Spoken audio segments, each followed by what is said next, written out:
నీరెక్కినాయి అవి మైతలో ఉండకపోతే దిక్కుమని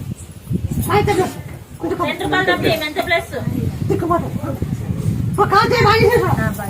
బాగా అంటే బాగానమ్మా బాగా కాళ్ళ చేతులు పడిపోయినాయి మస్తు డాకాలకి ఎట్టినా మస్తు మూట మందులు ఎట్టినా ఇంటికి వచ్చినాం కానీ తక్కువైంది